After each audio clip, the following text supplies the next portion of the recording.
Shvu Tov, everyone. Welcome back to Tillis Tell Stories for Saturday night. The title of this week's video is Married for Money? I adapted and supplemented the story from Torah Wellsprings, Teachings of Rabbi Elimelech Biederman, as translated by Rabbi Baruch Twersky. A prosperous Jewish man who had recently become a widower also tragically lost most of his vast wealth. He managed to retain his house and the services of the maid who worked for them when his wife was still alive.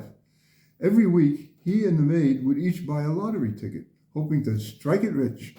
When the lottery was drawn, he would check both of their tickets to see if either of them had won. One week, he was astonished when his Jewish maid's ticket actually won the lottery. She had become a wealthy woman. Because of her new wealth, he decided he would propose marriage to her. But he knew that if she would be aware of her wealth, she would want to marry somebody rich like herself, and so would refuse to marry him. Therefore, he decided that for the time being, he would not tell her that she won the lottery. And that same day, he asked her to marry him, after she considered that she was a poor maid with no prospects, while he was an established house owner, even if not as wealthy as he was in the past, and how they had known each other for a long time. She agreed. In the morning after the 7 days of wedding celebrations, he told her, "I have good news for you. You won the lottery. Mazel tov." She didn't respond. Maybe she didn't hear, he thought to himself. "I said that you have won good news," he repeated loudly. "Your ticket won." No response. In fact, she appeared sad. "What's the matter? Why do you seem sad about such good news? You chose the winning numbers." "I heard you and I understand," she replied, "but I must tell you that it isn't my money. Last week, I sold any future gains of this lottery ticket to my father." The shocked man immediately thought to divorce her. He only married her because of her money, but now she was poor.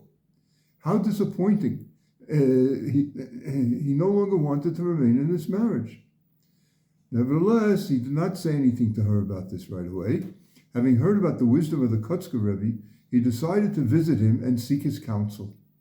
Rabbi Menachem Mendel of Kotsk was not from a Hasidic family. Yet he became a disciple of the seer of Lublin, the Choser of Lublin, and the holy Jew, the Yid Kodesh of Pesishka, and ultimately of Rabbi Simcha Bunim of Pesishka. The Kotzker was known for his practice and insistence upon a zealous and unrelenting search for truth, his active opposition to self-centeredness, his emphasis on properly motivated Torah study, and for his sharp, pithy aphorisms. After his passing in 1859 on the 22nd of the Jewish month of Shvat, which was 3 days ago, the same date as the Yortzeit of the Rebbetzin Chaim Mushka, the majority of his followers turned to his disciple Rabbi Yitzchak Meyer, first of the Gur dynasty, to be their Rebbe. After listening to the newly remarried man's whole story, the Kotzker told him, "Haven't you yet understood the way of God? He made you a widower. He caused you to lose your money. He had the maid win the lottery, and he had you conceal it from her. All of this was so that you would marry her. And now you want to divorce her? Do you really think it wise to oppose God's will?" That's the end of the story.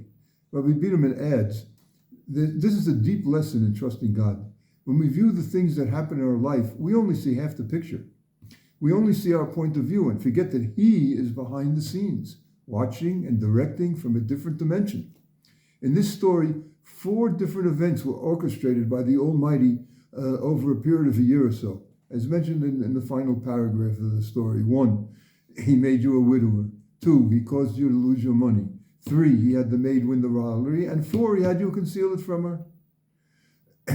This took place over a year or so, and the man was convinced that the reason he wanted to marry the maid was for her money. He forgot that the Creator also has a plan. He wanted them to marry each other. So he set the stage to enable this to happen. Now it's the end of the story.